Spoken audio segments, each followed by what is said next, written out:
আসসালামু আলাইকুম এভরিওয়ান।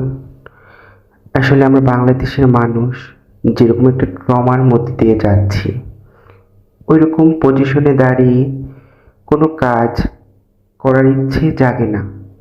তারপরও আমাদের জীবনের তাগিদে অনেক কিছু করতে হয়, আমরা অবসর থাকতে পারি না।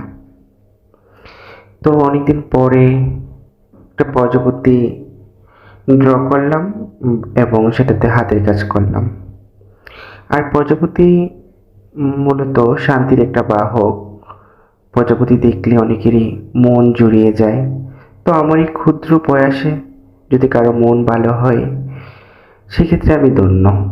তো জানি না কীরকম হয়েছে, কতটা চোখে শান্তি দেবে।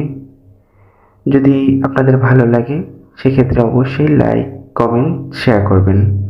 আর আমাকে নতুন নতুন কাজ করার জন্য উৎসাহিত করবেন। সবাইকে